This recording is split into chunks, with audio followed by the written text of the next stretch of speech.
평안하셨습니까? 송재호입니다. 세상에서 가장 무거운 것이 무엇인 줄 아십니까? 아무리 힘센 장사라도 이것만은 들어올리기가 쉽지 않다고 하는데요. 바로 졸릴 때 내려앉는 눈꺼풀이라고 합니다. 요즘처럼 포근한 날씨, 식후에 몰려드는 잠은 그 누구라도 떨쳐내기 참 어렵습니다. 특히 운전할 때가 문제인데요. 이럴 때는 한적한 곳에 가서 단 5분에도 눈을 붙였다 가는 게 현명한 방법이라는 거 꼭 기억하시길 바랍니다. 오늘 본문에 나오는 청년 유두고 역시 졸음을 이기지 못해 참변을 당하고 마는데요. 육신의 졸음은 잠시 쉬었다 가면 되지만 영적인 졸음은 인생에 있어 심각한 상황을 초래하곤 합니다.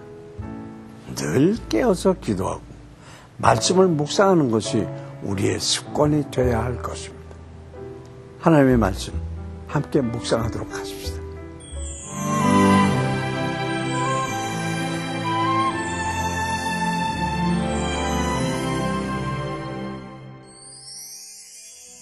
오늘 보실 말씀은 사도행전 20장 1절부터 12절까지입니다.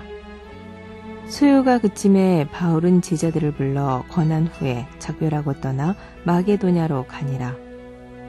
그 지방으로 다녀가며 여러 말로 제자들에게 권하고 헬라에 이르러 거기 석 달 동안 있다가 배 타고 수리아로 가고자 할 그때 유대인들이 자기를 해하려고 공모함으로 마게도냐를 거쳐 돌아가기로 작정하니 아시아까지 함께 가는 자는 베레아 사람 부로의 아들 소바더와 데살로니가 사람 아리스다고와 세군도와 더베 사람 가이오와 및 디모데와 아시아 사람 두기고와 드로비모라. 그들은 먼저 가서 드로아에서 우리를 기다리더라. 우리는 무교절 후에 빌립보에서 배로 떠나 닷새만에 드로아에 있는 그들에게 가서 2일을 머무니라.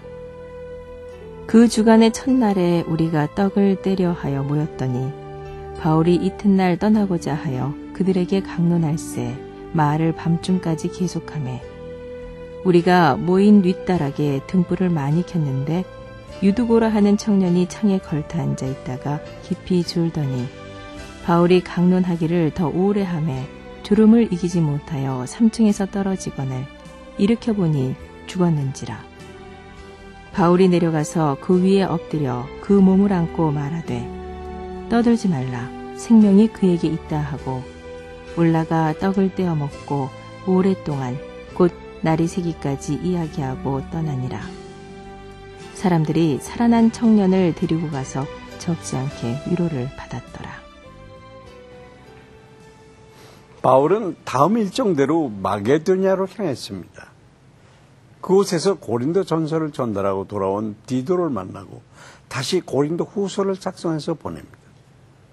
그 후 바울은 직접 헬라의 중심지인 고린도로 들어가서 3개월 동안 복음을 증거했습니다. 바울은 이 기간 동안 로마 전도를 위해 체계적으로 복음의 내용을 설명해주는 로마서를 집필하게 됩니다.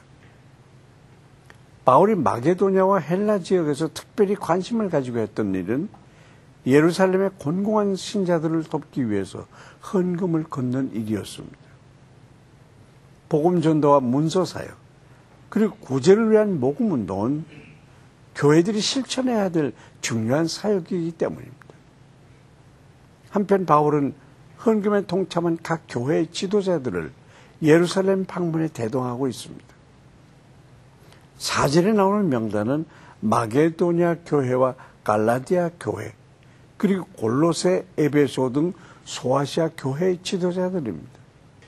이런 방문은 또한 당시 교회 재정의 투명성을 보여주는 것으로서 오늘날도 성도들의 헌금과 기부금에 대해서 투명하게 처리하는 교회와 기관들이 많아지고 있으니 다행한 일입니다.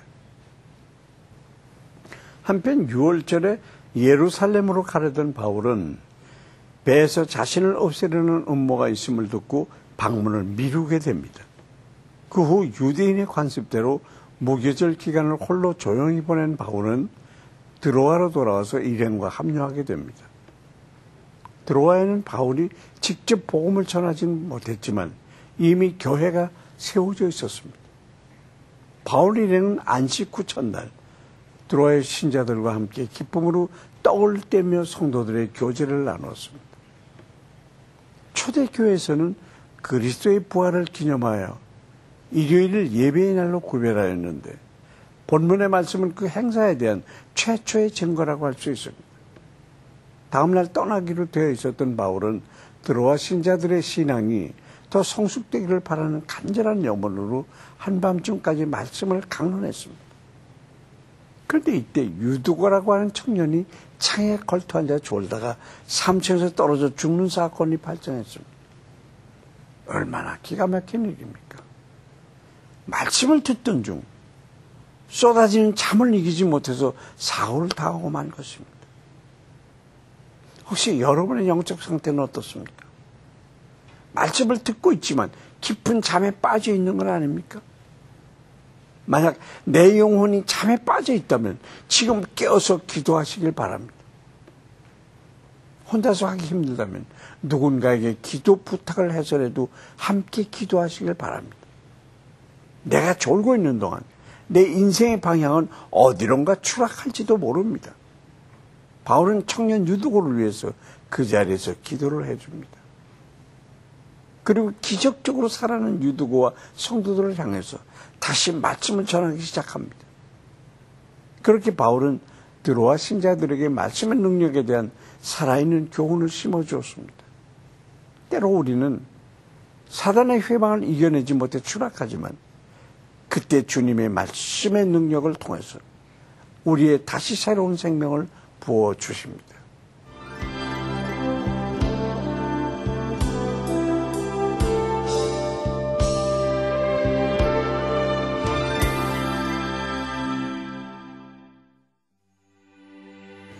하나님 감사합니다. 오늘도 우리에게 새로운 말씀을 주시고 새로운 노래로 찬양할 수 있게 하심에 감사드립니다. 하나님, 오늘 본문에 나오는 청년 유두고처럼 혹시 우리의 영혼이 잠들어 있지 않습니까? 하나님께서 나의 인생에 대해서 말씀하고 계십니다. 내가 해야 할 사명에 대해서 가르쳐주고 계십니다. 혹시 졸고 있지는 않습니까? 하나님, 우리의 귀를 열어주시고 마음을 깨워주셔서 하나님의 말씀을 깊이 새겨듣는 주의 백성 되게 하여 주시옵소서. 오늘 하루도 말씀에 순종해서 이웃 섬기는 영향력이 있는 그리스도인이 되게 하여 주시옵소서. 예수 그리스도의 이름으로 기도드립니다. 아멘.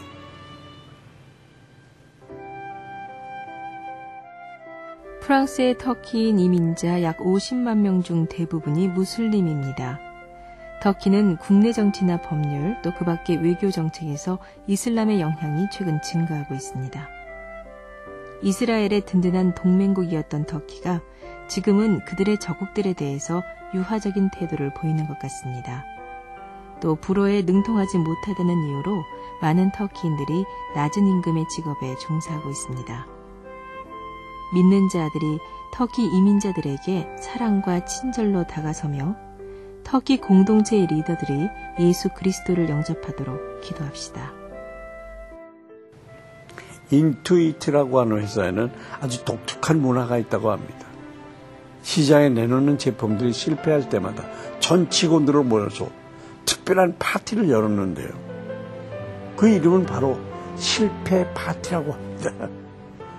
실패작을 내놓는 것이 실패가 아니라 실패해서 배우지 못하는 것이 진정한 실패이기 때문입니다. 삶에서 실망하셨습니까? 벼랑 끝에서 좌절하고 계십니까? 그것에 우리가 반드시 배워야 될 지혜와 교훈이 있다는 사실을 잊지 마시길 바랍니다. 또한 하나님께서는 절망 가운데 있을 때 반드시 손 내밀어 주시며 회복의 길로 인도하실 것입니다. 송재우 귀티동에 오늘 여기서 마치겠습니다. 감사합니다.